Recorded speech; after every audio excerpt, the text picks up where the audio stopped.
Então, pela maneira de cortar uma flor, podia mostrar a arte deste samurai, o controle que tinha sobre a espada e sobre si mesmo.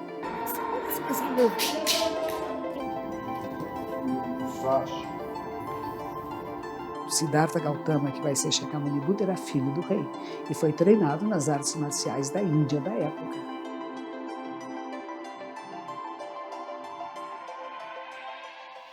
Nossa, eu conheci Kishikawa Sensei há muitos anos. Eu era responsável por um templo lá no bairro da Liberdade, o Templo Bushinji, que é a sede da nossa ordem, que a ordem se chama Sotoshu, do Japão para o Brasil. E nem sei exatamente a primeira vez que nos vimos, mas houve uma época em que o Instituto Niten treinava no salão do Bushinji. E era muito agradável. Eu tinha 2 cachorros, um chamava Yamato e outro chamava Musashi, que é o mesmo nome de Musashi Sensei, e que eram nomes de 2 navios de guerra do Japão. Era Yamato e Musashi. E era interessante, porque eram 2 cães Akita brancos, e eles circulavam no meio das aulas de Kenjutsu de Niten. Você não pode imaginar o que era, né? Mas os cães eram muito quietos. Isso durou alguns anos. E houve até eleições para renovação. Kishikawa Sensei quase foi eleito presidente do nosso templo, da nossa comunidade. E eu acho que foi assim que nos conhecemos, dentro do Templo Bushinji de São Paulo. Ele veio praticar zazen, ele trazia seus alunos e achava importante que os praticantes de Kenjutsu praticassem zazen também, porque é essencial, né, de você conhecer a si mesmo, estar em presença pura. E é isso que os samurais faziam. Os samurais praticavam zazen. E por que os samurais praticavam zazen? Para estar inteiro presente onde está, ter consciência do seu corpo, dos pés à cabeça, e saber exatamente. A gente diz que você é capaz de perceber quem entra na sala sem olhar, pelo cheiro, pelos passos. Tudo nos revela, os 5 sentidos estão sempre despertos, alertas, porque as pessoas têm a impressão que a meditação é uma coisa que você amortece, né? Que você não vai estar presente no presente, que você vai fugir da realidade. É o contrário. Como é que você se torna presente na realidade do agora e como é que você percebe tudo o que está acontecendo? E é como se a gente tivesse uma lente grande angular onde tudo está em foco.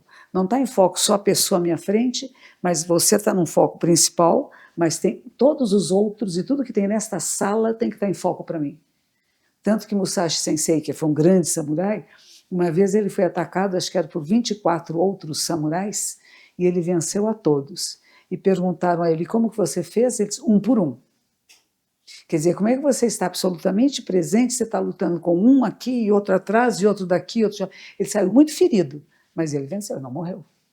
Então existe uma possibilidade do Zen de trazer para nós essa presença pura, que eu chamo, onde quer que você esteja.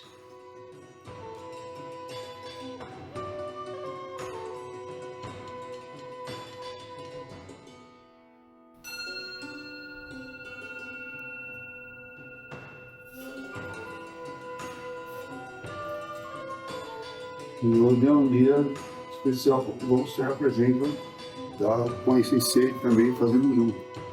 Não é normal. Na verdade, você está cumprindo uma promessa nossa antiga, né? Eu fazer o Zen e a Sensei ia fazer a espada.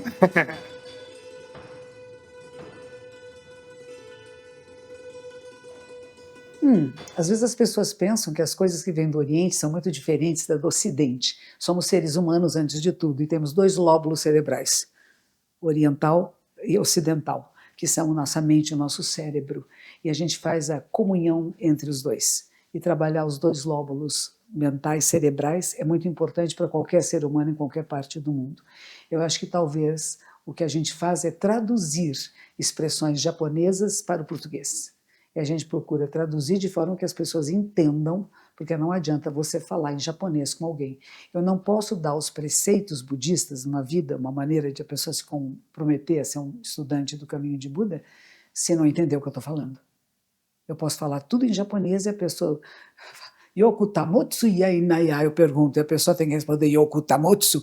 Yoku tamotsu yainaya, quer dizer, você se compromete a manter? E a pessoa diz, eu me comprometo. Mas você não está entendendo. Está se comprometendo a quê? Então, o que nós fazemos, acho que nós somos tradutores, e não traidores, mas tradutores, muito corretos, e procuramos ser o mais correto possível, de tradições muito antigas, que são preciosas, que são praticadas no Japão até hoje, e que são praticadas no mundo todo, e que a gente traz para o Brasil, para as pessoas aqui no Brasil, da maneira que possam compreender.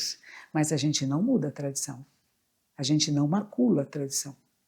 Isso eu acho muito importante. Quando a gente fala de tradição, é uma coisa que a gente não está aqui para mudar, nem para criar uma tradição nova. É essa tradição antiga que a gente tem as imagens aqui, né, desses samurais que, veja, pessoas vestiram isso, gente. Tiveram em campos de batalha. E a gente não pode desonrá-lo dizendo, vou mudar um pouquinho. Eu vou adaptar para o Brasil, a gente vai fazer um pouco de capoeira, porque é mais legal capoeira. Não, não tem nada de capoeira no que o Instituto Nitem ensina, como não tem nada de cristianismo no que é o budismo que eu ensino. Eu não posso misturar com outras coisas. Então, manter a pureza da tradição é nosso direito e dever. E eu acho que é isso que nós fazemos. Pessoal, não tem tiro, né? Estamos com os katas do Musashi Sensei. Ah, que bom. Olha. Tá bom. Meu amigo, Musashi Sensei. Aqui nós somos os representantes do Niten Shiryu, que é a escola de Musashi Sensei. Sim. Que maravilha. E eu sou da linhagem de Takuan Osho. Por isso que a gente se entende. Eu tenho sido por lutar com as duas espadas. Sim. Mas pouca gente conhece que ele tinha técnicas com uma espada. Sim. Isso. E uma espada menor também. Tá vendo? Sim. Todo mundo conhece ele por causa do Nitoryu. Ele estava com duas espadas. Sim. Nós temos o Nitoryu, uma espada maior e uma espada menor também.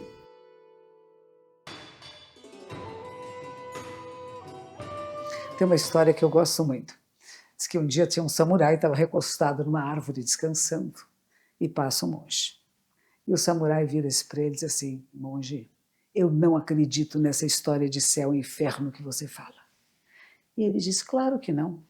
Um samurai covarde, medroso como você, não pode entender nada disso. Ele se levanta furioso, começa a desembaiar a espada, e ele disse, isso é o inferno. Aí ele coloca a espada de novo na banha e diz assim, isso é o céu. Então, esses encontros, por exemplo, Musashi Sensei, que foi um grande samurai, Musashi Sensei um dia estava sendo preso. Ele era muito jovem, muito briguento, ele estava o tempo todo querendo provar para o mundo como ele era bom, as coisas da juventude, né? E ele foi preso, estava sendo levado pelos policiais para uma outra cidade, quando passa em frente de um templo de um monge chamado Takuan. Takuan Osho conhecia Musashi desde pequenininho, gostava muito do menino, e falou para os policiais, amarra ele aqui na árvore, deixa ele comigo que eu dou um jeito nele, mas amarre de ponta cabeça. E amarrou Musashi de ponta cabeça na árvore. E ele ficou furioso, ele era um menino bravo. E xingou de todos os nomes, pulava, virava. E o monge disse, enquanto você tiver uma raiva tão pequena que só pensa em você, você não consegue sair daí. Mas se você tiver uma indignação que vai além de você, você consegue se libertar. E ele fala, monge, o senhor me ensina? E Takuan Osho disse, eu ensino, mas você vai me seguir. Palavra de samurai. Palavra de samurai, palavra dada, é feito. Ficou 3 anos trancado num aposento, com livros de artes marciais, com livros de como que você prepara combate, etc., né? Tendo todos os ensinamentos que interessavam, e autoconhecimento. Ele fazia zazen, ele meditava. E quando ele sai 3 anos depois, ele já não é mais o mesmo homem que entrou 3 anos antes. E ele começa a respeitar seus adversários, o que ele não fazia. Ele achava que ele era o melhor de todos e desrespeitava as pessoas com quem ele ia fazer os embates. E, de repente, ele muda completamente. graças a esses ensinamentos desse monge chamado Takuan Osho. Segurar a espada com as mãos é estar preso. A mente fica presa. Interessante. Posso fazer tudo. Posso fazer tudo. Tem tudo a ver com Zen. Ele teve a influenciação. Né? E essa postura é a postura que a Sensei adota. Pessoal, minha postura do Kiyosaki. Estava catado no Nintendo. Pegar a mão ali, bate e aí vem me estocar. Isso! Aí mantém que tocar. E agora nós vamos voltar. A Sensei volta nessa posição. Isso, Monokamai. Monokamai, só você. E eu volto na postura do Kiyosaki. Dentro do catarse,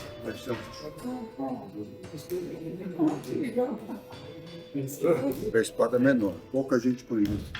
Vai atacar e vai defender. E vai pegar. Isso. E ataca.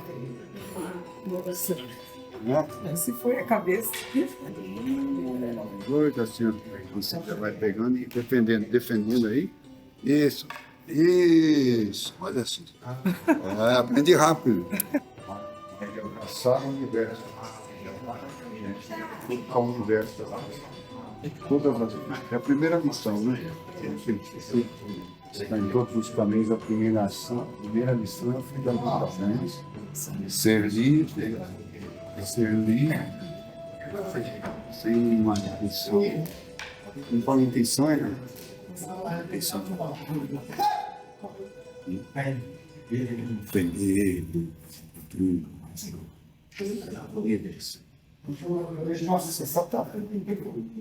Então, a ligação entre o budismo e as famílias dos samurais é muito, muito antiga. O budismo entra no Japão no século VI pelo príncipe Shotoku, é aquele que aparece nas notas de 10 mil ienes. Esse jovem príncipe, ele recebe uma carta da Coreia, de um amigo dele, que era um imperador da Coreia na época, manda uma imagem de Buda e manda um texto que é o Sutra da Flor de Lótus da Lei Maravilhosa. Ele lê esse texto, fica maravilhado. No Japão, nos grandes museus, tem caligrafias deste príncipe. Ele escreve num papel azul marinho, em letras douradas, ele copia esses textos sagrados. E ele cria a primeira Constituição do Japão, baseada em ensinamentos de Buda. E a primeira Constituição começa dizendo que o mais importante é a harmonia. Num país onde há harmonia entre os vários poderes, e a harmonia entre as pessoas, o povo e os imperadores e os líderes, é um país que avança. É bem interessante isso, né? De pensar que o budismo teve uma influência tanto na aristocracia, e eram todos guerreiros, né? Quando a gente fala de aristocracia, são todos guerreiros e tem uma infinidade de samurais que seguiam as determinadas famílias, né?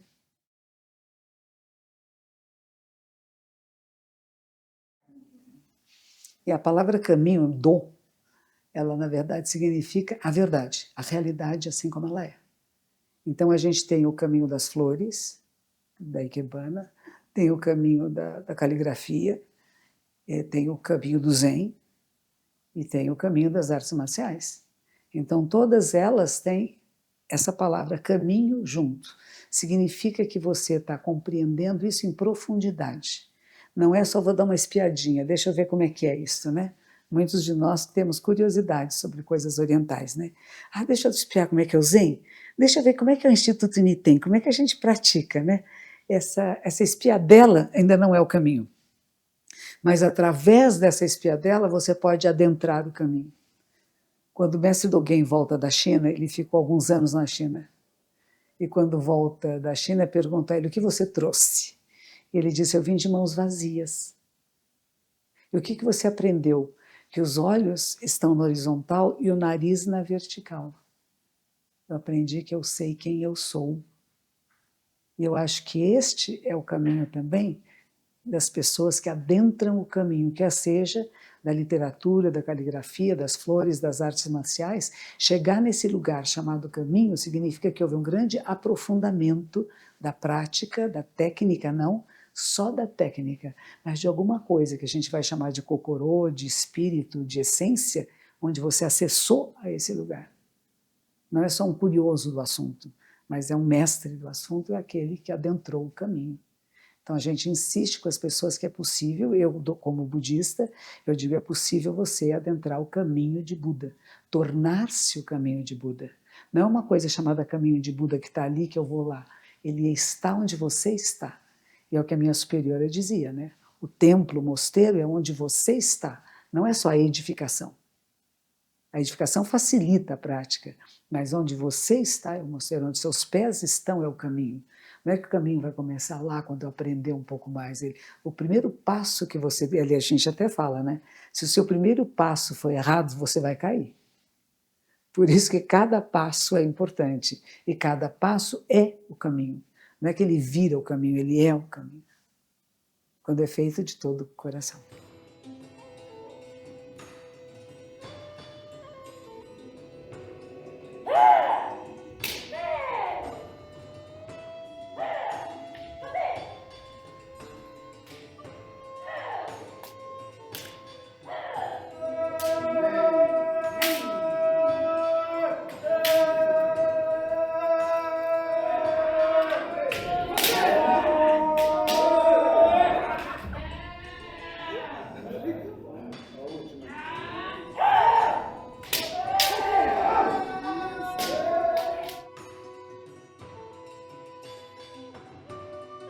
É caminhar, é praticar.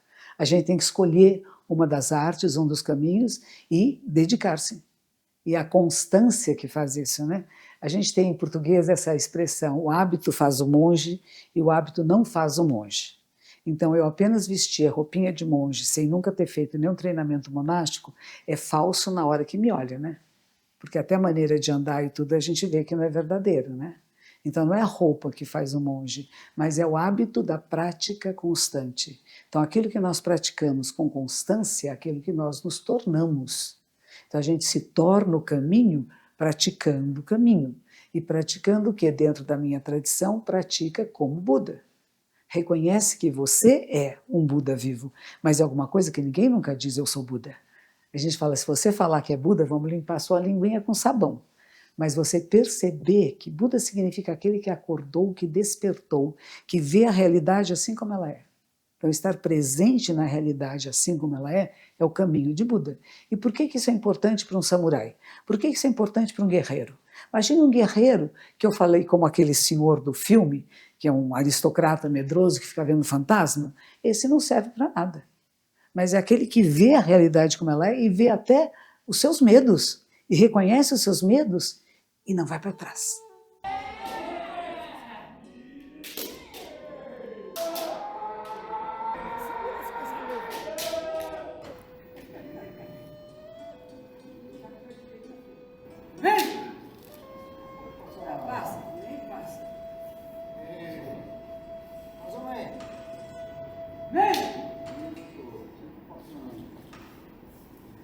A última batalha, o último desafio de Musashi Sensei, se eu me lembro bem, eu acho que Kishikawa Sensei pode falar melhor do que eu sobre isso, tinha um menino que apareceu também, um grande samurai, um grande espadachim, né? E ele usava uma espada mais longa do que a de Musashi Sensei. E a chance dele ganhar desse era pouca, porque era mais jovem do que ele, estava muito bem treinado e tinha uma espada mais longa. Então combinaram uma determinada hora que se encontraram numa praia. E Musashi Sensei veio num barco. E durante o barco, ele começou a preparar uma espada de madeira.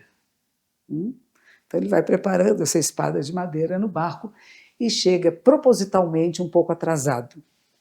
É uma coisa gravíssima, se vai ser até um duelo, você chega tarde. Então já deixou o outro que estava esperando enfurecido. Fui maltratado, não fui respeitado, já está bravo. Então você já ganhou um ponto aí, né? Na hora que você tira a pessoa do seu eixo de equilíbrio, você já ganhou um ponto. Então ele usou estratégias, né? Ele lutou o tempo todo com a luz do sol batendo na face do seu oponente. E o oponente, furioso, quando viu que ele não trouxe uma espada de metal, mas uma espada de pau, de madeira, ficou mais bravo ainda. Então, quanto mais bravo uma pessoa fica num embate, mais fácil perde. Quanto mais você está no seu eixo de equilíbrio, que é o eixo axial do nosso corpo, que tem a ver com todos os ossos, são os 80 e poucos ossos que a gente tem no tórax, pescoço e cabeça. Quando isso tudo está em eixo, o eixo axial é o seu eixo espiritual também, é o eixo do seu coração. Se você está em equilíbrio, dificilmente alguém tira você de equilíbrio. Às vezes a gente vê em jogo de futebol, um jogador que provoca o outro, dá um empurrão e o outro fica bravo. Na hora que ele fica bravo, ele perde. Se ele não fica bravo, ele ganha. Na hora que a sua emoção toma conta de você, você perde. E o que Musashi Sensei fez com esse jovem que veio desafiá-lo foi isso. Ele ganhou. Não só ganhou a batalha, como não matou o outro, que deixou ele mais enfurecido ainda, que ele queria ser morto. Porque era uma honra ser morto por Musashi Sensei. Mas ele não matou, falou, pode ir embora. E Musashi Sensei passou o resto da vida dele depois escrevendo poesias. Não é bonito isto? E era famoso a maneira que ele cortava uma flor, todo mundo logo identificava, foi de alguém que é muito capaz. Então, pela maneira de cortar uma flor, podia mostrar a arte deste samurai, o controle que tinha sobre a espada e sobre si mesmo. Porque o controle da espada é o controle do seu corpo e da sua mente, não está separado de você. Não existe uma coisa que eu controlo meu corpo e a espada, mas a minha mente está voando, não existe isso, né? Então, eu acho que toda essa conexão tem muito a ver com o budismo e o zen, eles estão entrelaçados. Eles se conhecem desde as suas origens, praticamente.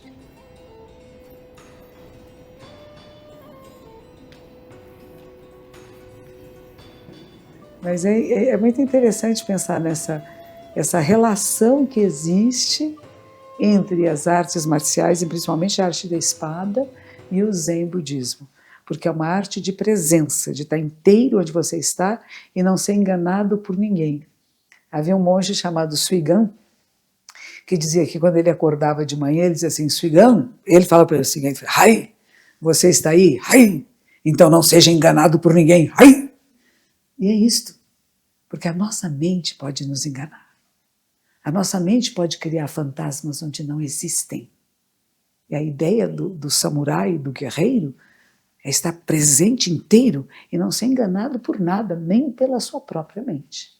Então a gente trabalha no Zen esse aspecto que é muito importante para aqueles que estão no caminho do samurai, no caminho da espada. E a espada, como nós sabemos, ela corta. E a nossa imagem da sala de meditação, ao monge sentado, muitas vezes ele tem uma espada na mão. O Manjusri Bodhisattva, que é o Bodhisattva da sabedoria, ele corta o que é falso. E na outra mão ele tem um sutra, um ensinamento. Então ele corta o falso e leva o verdadeiro. Então, mesmo nas salas de meditação de alguns templos, a imagem principal, ela tem uma espada na mão, para tirar o falso e o verdadeiro se manifestar, que seja que o caminho se manifeste, e não a superficialidade da vida.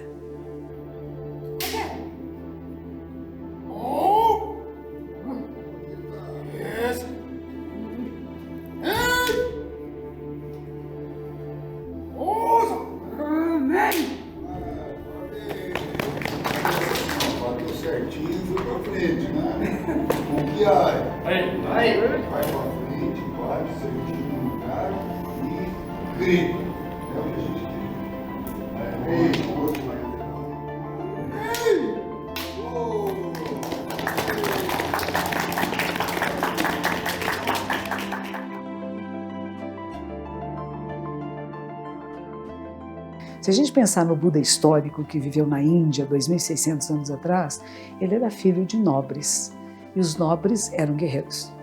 Reis na Índia não eram por herança de nascimento, mas por guerra. Eram líderes de grandes exércitos e por isso iam tomando propriedades e se tornando os reis locais. Então, o Siddhartha Gautama, que vai ser Shakyamuni Buda, era filho do rei e foi treinado nas artes marciais da Índia da época.